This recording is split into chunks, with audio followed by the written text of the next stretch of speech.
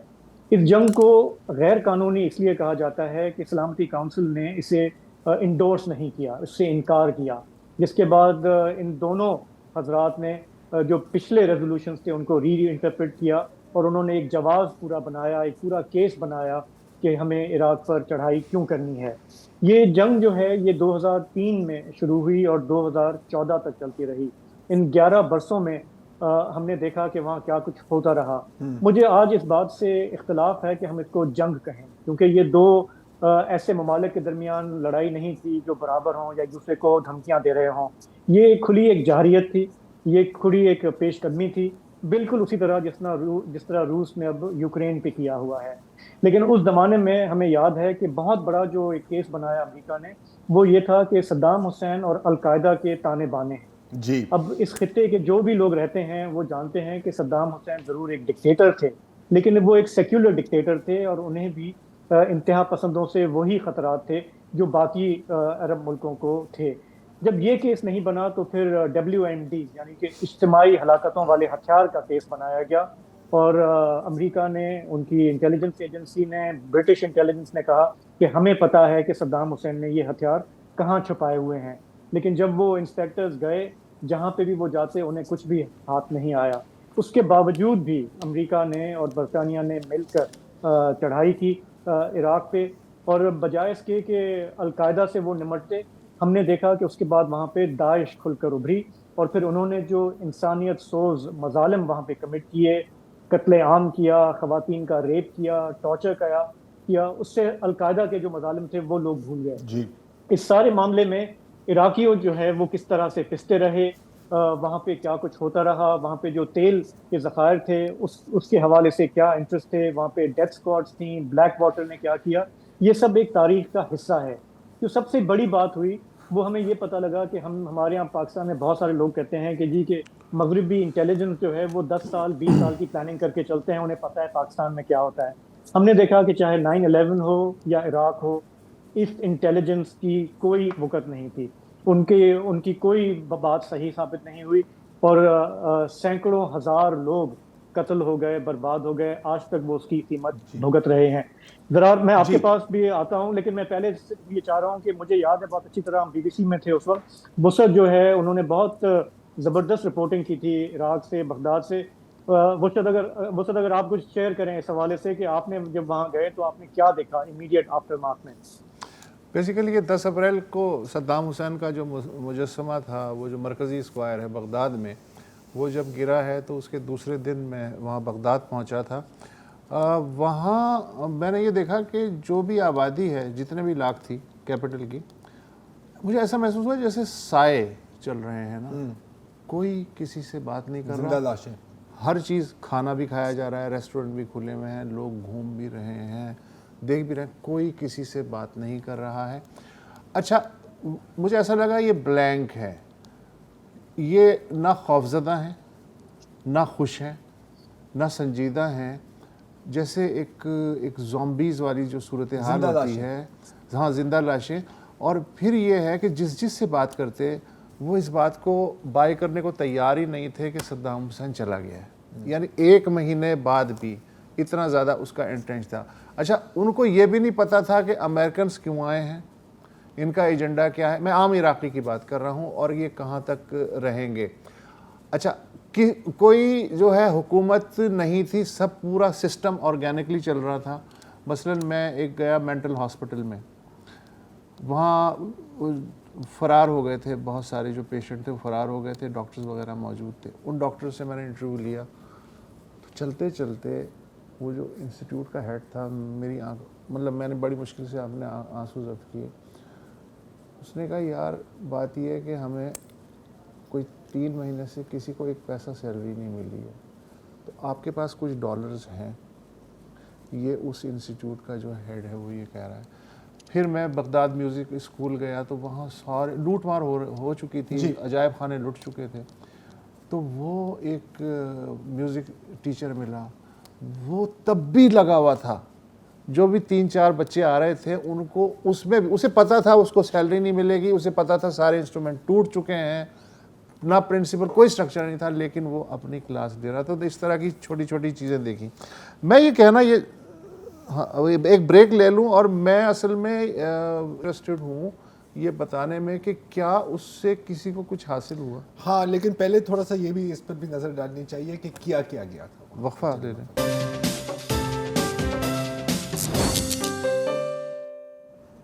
Welcome back. Iraq جنگ کی کچھ قصے ہیں, کچھ مناظر ہیں اور کچھ تصاویر ہیں جو میں کبھی نہیں بھولوں گا. میں امریکہ میں تھا جب یہ جنگ شروع ہوئی تھی, اور مجھے یاد ہے کہ پورے فیملیز, پورے دوست کسی کے گھر اکٹھے ہوتے تھے اور اس جنگ کی کوریج کو اس طرح دیکھتے تھے جیسے کوئی فٹ بال میچ دیکھا جا رہا ہے. بام گرتے تھے تو تالیاں ہوتی تھی, چیئرز کیا جاتا تھا. یہ کہ میں کبھی نہیں بھولوں گا.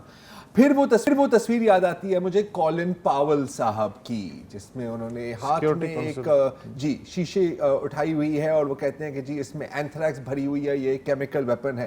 بعد میں پتہ لگا کہ یہ اور پھر ظاہر ہے کہ برٹش میڈیا میں اور ٹونی بلیئر نے یہ کہا کہ جی 45 منٹ میں یہ میسائلز ہمارے یہاں پہنچ سکتے ہیں. اچھا پھر بعد میں پتہ لگا ایڈم ہالوے جو ایک ایم پی ہیں انگلینڈ کے, انہوں نے کہا کہ جی آپ کو پتہ ہے یہ انفارمیشن کہاں سے آئی. کچھ MI6 کے لوگوں نے ایک عراق کے ٹیکسی ڈرائیور سے بات کی جس نے کہا کہ جی پچھلے روز 2 عراقی جرنیل میری گاڑی میں تھے اور وہ کہہ رہے تھے کہ ہمارے پاس اس طرح کے ہتھیار ہیں. یہ انٹیلیجنس فیلئر نہیں ہے, یہ انٹیلیجنس فراڈ ہے.